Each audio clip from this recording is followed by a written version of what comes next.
The next night, I'm here again. Same bar, same table, same corner, as if I never left. The barman wasn't surprised, just nodded. Usual, he said. Brought the whiskey, filled the glass. I sat down, hands shaking again, but I'm used to it now. After 55 years of shaking, you get used to it. Becomes normal, like breathing, like living. Mandatory but painful. Last night I told about Romania, told about the first 3 days. Tonight I'll tell about Yugoslavia. I'll tell about 5 days. I'll tell about the corpses. I'll tell about the betrayal. I'll tell about Pier's darkness. Because in Yugoslavia everything changed. The mission changed. We changed. We weren't NATO soldiers anymore. We were just 8 lost men. Lost in the desert. Lost in lies.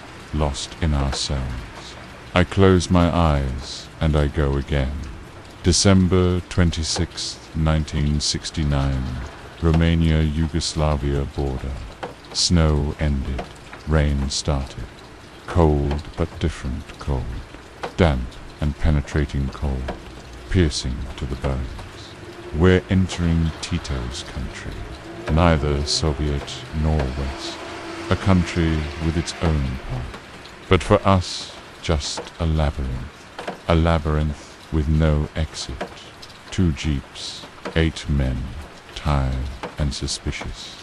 Caldwell looking at the map constantly. We'll go to Niz City. The scientists should be there. Marcus says, and if they're not, Caldwell doesn't answer. Because there's no answer. Only hope. Empty hope. False hope. Yugoslav territory is different. Different from Romania. Greener. More alive. But also more dangerous. Because Tito's men are everywhere. Secret police everywhere. And we're foreigners. Very foreign. Very conspicuous. Mehmet intervened. Gave money. Gold coin. We want information. To Russians. Scientists. Have you seen them? Henry translated. The old man took the money. Go to the old monastery. There you'll find what you're looking for. And left didn't look back. And we were about to fall into many pits. I wasn't the only one in this situation. Everyone was looking at us like that. With suspicion, with fear, with hatred. Because we were foreigners. We came from outside. We brought war. We brought death. Maybe they were right. Maybe we are monsters. Maybe we bring death everywhere we go. I was carrying a bomb. Pierre was carrying a knife. Marcus was carrying a rifle. We were carrying death. All of us were carrying death. On the way to the old monastery, the rain intensified. Cold and hard rain. Reminded me of Belfast rain. Reminded me of the rain at Sean's funeral. It rained like this that day too. When we were lowering him into the grave, the rain was falling. The soil had turned to mud. The coffin was sliding. I was trying to hold it with my hands, but I couldn't. It fell into the mud, and I cried aloud. A man who never cries cried, because Sean was gone. Little brother was gone, and I was left alone forever. But now I wasn't alone. There were 7 men with me, 7 brothers. We didn't know yet that we were brothers, but we felt it. We were sitting in the jeep, Mehmet beside me, Javier in front, Hero behind. And we were talking, for the first time, really talking. Javier asked, Liam, ¿por qué estás aquí? Why are you here? I thought long. I'm running. From what? Everything. My brother died. I couldn't save him. I ran. Mehmet put his hand on my shoulder. I am running to my uncle. His family, Cyprus. EOK killed them. 5 people, 3 children. I saw bodies, and I understood. We were all running. We were all running from something. We were all lost. That's why we were here. That's why we were on this mission. Turks have a saying, Dust kera gund belly ola. A friend is known in times of trouble, and we were about to learn who our true friends were. Iro finally spoke. The silent Finn spoke. Ishni, my father. He was medic. Continuation war. He saw many deaths. He saved some, not all. He carried guilt. He taught me. Save everyone. Try always. But I know I cannot save everyone. Maybe I cannot save anyone. And silence fell, because we all knew he was right. We couldn't save anyone. We could only watch, just like always. Maybe you've made journeys like this. Maybe you've sat in a jeep with 7 strangers, shared life stories, shared your pain, and in those moments you understood you're all the same. You're all human. You're all broken. And this brought you closer, made you brothers. I felt that in that jeep. For the first time in 12 years since Sean.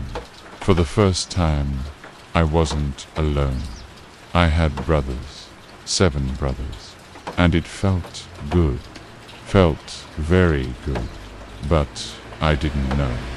I didn't know how temporary it was. I didn't know that 25 days later I would lose them all. We reached the monastery at evening darkness. Old Orthodox monastery, abandoned, collapsed, walls fallen, bell tower leaning, inside dark and silent, dead silent. Marcus entered first, rifle ready, scope attached, clear, but his voice was tense. Something was inside, something bad. We all felt it. We went inside, searching with flashlights, old icons on the walls, broken glass on the floor. And then we saw them, 2 corpses in the middle, side by side, not covered, not hidden, displayed. Iro approached, knelt down, examined them, examined with medical eyes, put on his gloves, touched the body. 2 to 3 days dead. Rigor mortis passed. Decomposition started. Cause of death, torture, extensive torture, professional work. Caldwell asked, who are they? Henry found documents in their pockets. Dr. Viktor Sokolov, Dr. Mikhail Petrov, Soviet scientists, nuclear physics, and I froze, because I understood it was them. The ones who were supposed to sell the plutonium, but they'd been killed. They'd been tortured. Who did this? Pierre approached the bodies, looked long. There was a strange expression on his face, a familiar expression, as if he'd seen this before, as if he knew. He touched the wounds, examined the techniques. French technique, he said quietly. Everyone looked at him. Algerie, I know this. I did this. And silence fell. Terrible silence. Because we understood Pierre wasn't just a killer. Pierre was a torturer, a master, the worst. The French have a dark saying, qui, aim bean, chatty bean, who loves well, punishes well. But Pierre had long ago forgotten what love was. Henry felt sick, went outside, vomited. Marcus didn't turn to him, just looked at Pierre, looked long. You did this. Things like this. Pierre nodded. We. Many times. Too many times. And now, Marcus said. Pierre said, now I am monster. But I try not to be. Marcus said, trying is not enough. Pierre said, I know. Henry came back inside, face pale, but continued working. There were documents, blood-stained documents, Serbian, Russian, French mixed. He started reading aloud, translating. Operation completed, material transferred. Kazarov took it. Beaumont helped. He stopped. Read again. Beaumont, Claude Beaumont, S-D-E-C-E, and looked at Pierre. Everyone looked at Pierre. Pierre froze. Face went white. Hands started shaking. Nan, per Claude, par Lou. No, not Claude, not him. Caldwell approached. Pierre, who is Claude Beaumont? Pierre sat on the floor, put his head in his hands. Mon mentor, my teacher, Algerie. He taught me everything. Torture, killing, how to be monster. He is S-D-E-C-E, chief, retired now, but he is here. He did this. Marcus said, so your mentor is hunting us. Pierre said we, ill use, utilize. He uses us. Caldwell said, for what? Henry found the answer in documents. Money. $1 million. Swiss account. He's selling plutonium to highest bidder. And we understood the mission was a lie from the beginning. Beaumont was using us as bait. So Kazarov would chase us, so we would distract, while he stole the plutonium and sold it to whoever paid the most. But what was truly shocking, what was truly heartbreaking, was Pierre's face, the pain in his eyes, because his mentor had betrayed him. His teacher had betrayed him. His father figure had betrayed him. And Pierre collapsed, completely collapsed. Just like I collapsed when I lost Sean. Just like Mehmet collapsed when he lost his uncle. Betrayal kills. Betrayal by loved ones kills. Not by enemies, by loved ones. Caldwell spoke decisively. We continue. We find Beaumont. We stop them. Marcus said how 8 men against French intelligence. Caldwell said we find a way, but there was doubt in his voice, because he knew, we all knew, we had no chance, only our anger, only our desire for revenge. But was it enough? We didn't know. 2 days later, December 29th, near the Macedonian border in a village, Mehmet found an informant. Found him through local connections. A Yugoslav, working with Tito's men, but would talk for money. Everyone talks for money. This is a universal truth, painful but true. We captured him in a small hut at night. Marcus pointed his gun. Don't move. The man was scared. Hands went up. Please, I have information. I sell cheap. Caldwell started the interrogation. Where is the plutonium? The man said, I don't know. Maybe Iran. Maybe General Kazarov. Who is Beaumont working with? The man said, CIA. Maybe. Or KGB. I don't know. He plays all sides. Where is Beaumont now? The man said, I don't know. And Caldwell got angry. You're lying.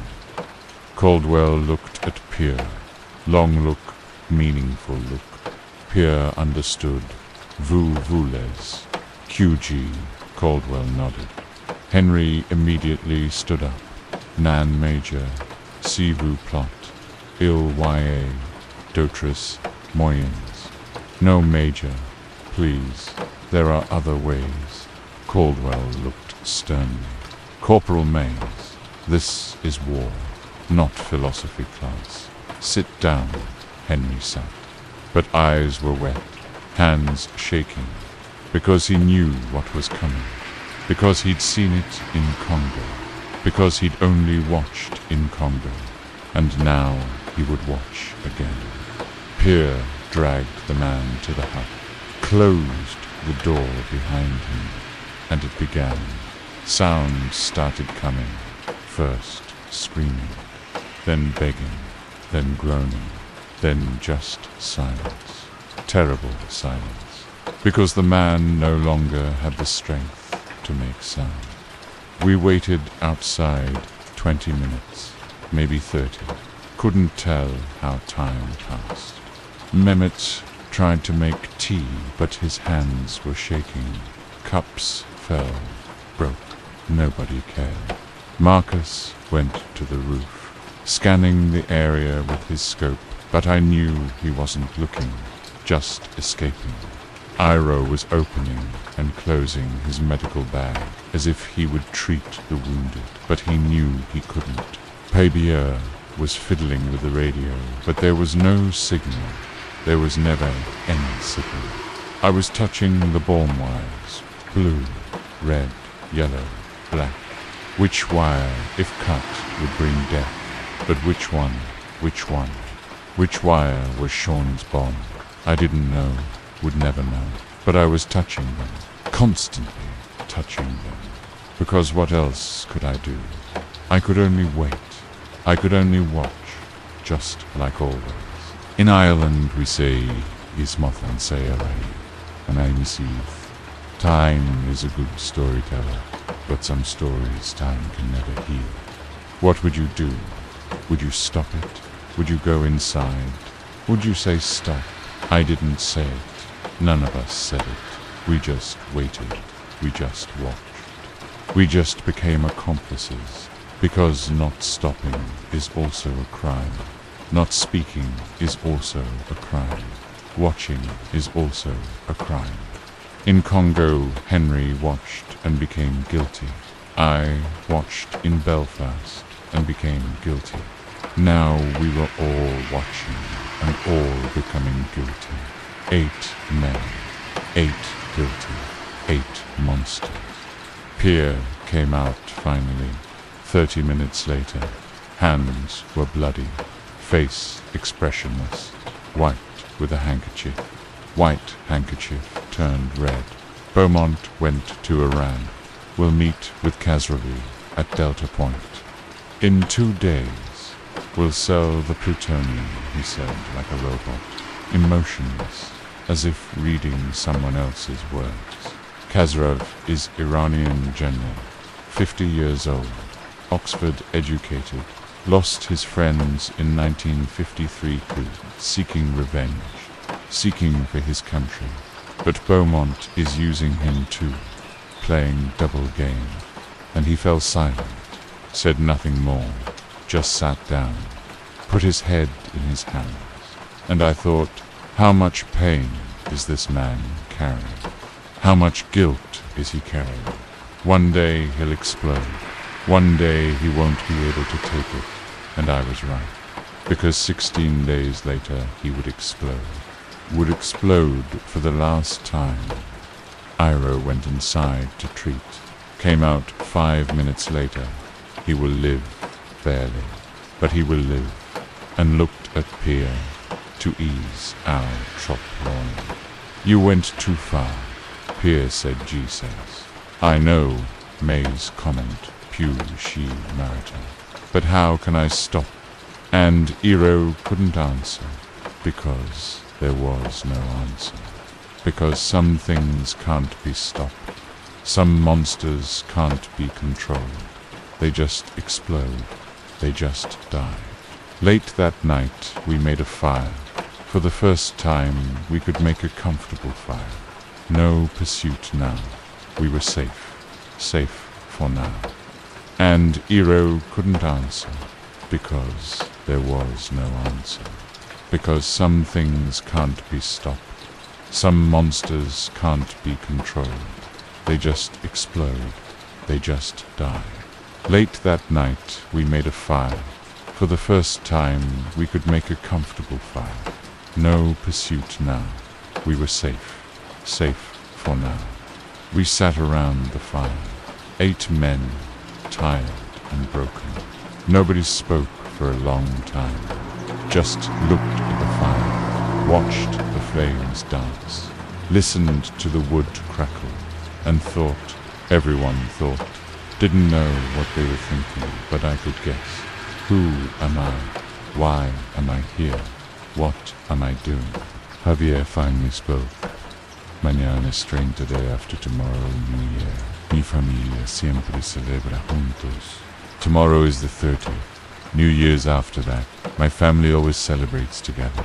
But I am here. Been Yugoslavia, con vosotros, and my father. He is in prison still. 10 years now. He told me, powerful people lie. Always lie. I didn't believe, but now I do. The Spanish know no I. Peor sordo que el que no quiere oír. There's no worse deaf man than he who doesn't want to hear. But now we were hearing too clearly. Mehmet, said Turk, Otoshuval, Biyuk Bolik, Kukok, Bolik Yak. We are small fish. They are big fish. They eat us. Turkish proverb. Big fish eat small fish. Caldwell said, no. We fight back. Marcus said, with what? 8 men. Limited ammunition. No support. Caldwell said, with our will. With our anger. Marcus said, anger is not enough. I learned that in Vietnam. If you've experienced such moments, 8 strangers sitting by a fire, questioning life, trying to understand each other, then you know these moments change a person, bring them closer, make them brothers. That's what happened to us that night. We weren't just a team anymore. We were family, a broken family, a lost family, but still family. Pierre spoke quietly. In France, New Year we say. Bonne année, good year. But I don't remember good year. Only bad years, Algerie years. Every year I try to forget, but I cannot. Faces, screams, blood, always there. Henry said, Moi, Aussie, Congo, same thing. I watched. I did nothing. Hero said, my father told me, you cannot save everyone, but you must try. I try, always try, but sometimes not enough. I spoke finally. My brother, Sean, 12 years old, died in my arms. I watched, couldn't save. Since then, I run. I run from everything, but I cannot run from memory. Caldwell took out a photograph. Sarah and Emma, my daughters, 16 and 14. I don't see them. I cannot face them. Aiden, I killed family. Wrong intelligence. But I gave order. My wife left me. She was right. I am changed. I am broken. But I cannot run from memory. Caldwell took out a photograph. Sarah and Emma, my daughters, 16 and 14. I don't see them. I cannot face them. Aiden, I killed family. Wrong intelligence. But I gave order. My wife left me. She was right. I am changed. I am broken. The British say, blood is thicker than water. But sometimes guilt is thicker than both. That night, December 30th, 1969, 8 men sat by a fire, shared their pain, shared their guilt, and for the first time said brother, for the first time really felt like brothers, because brotherhood isn't blood ties. Brotherhood is sharing pain, sharing guilt, sharing survival, and we shared everything. And that night we became brothers, the last brotherhood, a brotherhood that would end in death. December 31st morning, we left Yugoslavia, headed for the Turkish border. Mehmet knew the way. Benim Tupraklam, Arctic. I will be guide now, my lands now. And we saw on his face pride, but also fear, because going home is always frightening, especially if home has changed, especially if you've changed. We crossed the border through smuggling routes. Mehmet's connections helped. We gave money. We gave gold. We passed. And when Mehmet stepped on Turkish soil, he knelt, kissed the earth, Allaha Kaya, thanks to God, and he cried. For the first time we saw Mehmet cry, but they were happy tears, tears of homecoming. But home had changed. Turkey had changed. 1960s Turkey was in chaos. There had been a coup. Government had changed. There was the Cyprus issue. Everywhere was tense. Mehmet's home wasn't home anymore. Just territory. Just geography. First night we stayed in a small village near Van. Mehmet found smugglers, local people, Turkish, Kurdish, mixed. We drank tea with them. We talked. Mehmet translated, but an old man asked in Turkish. Mehmet translated for us. He's asking, am I Turkish? Why am I working with NATO? Why am I under Western command? And Mehmet froze, couldn't answer, because it was a good question, a very good question. The old man continued. Mehmet didn't translate, but we understood from the tone. You're a traitor. Because of people like you, Cyprus is being lost. Because of people like you, Turkey is weak. And Mehmet turned red, got angry. Ben Vaten, Haney, Dejinan. I'm not a traitor to my homeland. But the old man laughed. Then why with them, not with us? And Mehmet couldn't answer, because he didn't know. He really didn't know. Turks have a bitter saying, at glor maiden calor. Yigit glor can calor. The horse dies, but the field remains. The hero dies, but the glory remains. But what glory was there in this? That night Mehmet couldn't talk, stayed silent, didn't make tea, didn't speak with anyone, just sat, looked at the mountains, and thought. I sat next to him. What did he say? Mehmet, after long silence. He said, I'm being used. The West is using me. I'm a slave, and are you? Mehmet said, I really don't know. My uncle died. Greeks killed him. I wanted revenge. But from whom? NATO, Greeks, British, myself, I don't know. Maybe you've done such questioning. Maybe you've asked, who am I? Why am I here? Am I on the right side? Mehmet questioned that night, bound, no answer. Just like none of us found answers, because there are no answers. Only questions, endless questions, unanswered questions. December 31st night, New Year's Eve. We stopped in a small village, made a fire. Mehmet made the last tea. Last water, last tea. Gave to everyone. Turkish tradition. On New Year last tea. Old year goes, New Year comes. We drank, silently drank, 11 p.m. 1 hour, until 1970. Javier turned on the radio. Static, static. Then music, Turkish music. Then clock sounds. Dong, dong, dong, 12 times. And 1970 began. New decade began. But none of us celebrated. None of us was happy, because we knew this year we would die. Most of us would die.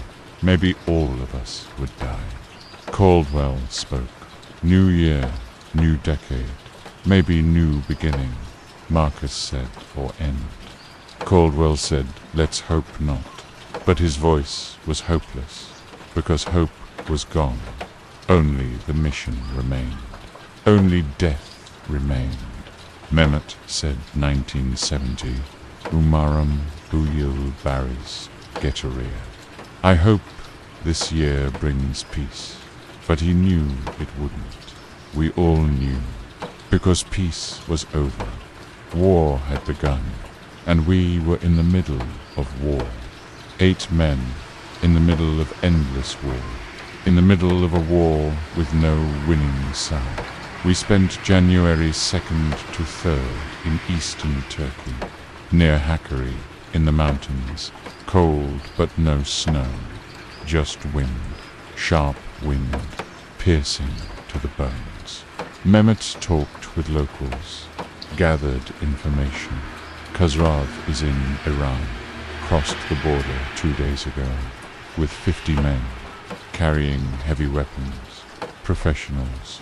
Caldwell said, we're going in. Marcus said suicide. Caldwell said maybe, but we have no choice. I open my eyes. I'm at the bar. Whiskey finished. Barman looking. Sir, time to close. I nod. I know. I'll continue tomorrow. Tomorrow I'll tell about Iran. I'll tell about the desert. I'll tell about Khazrav. I'll tell about Javier's wounding, because I haven't finished yet. We haven't reached the deaths yet. There's much more road, much more pain. I get up, leave money on the table, go out. It's raining again, Belfast rain, but I'm used to it. Walked in rain for 55 years, got wet for 55 years. What's one more night? I walk in the streets toward home, but walking slowly, because I don't want to reach home, don't want the silence, don't want the loneliness. We stayed 5 days in Yugoslavia, found 2 corpses, learned about Beaumont's betrayal, saw Pierre's monster, watched Henry's conscience, and we became brothers, real brothers. For the first time, real brothers. We stayed 3 days in Turkey. Were in Mehmet's home, but it wasn't home anymore.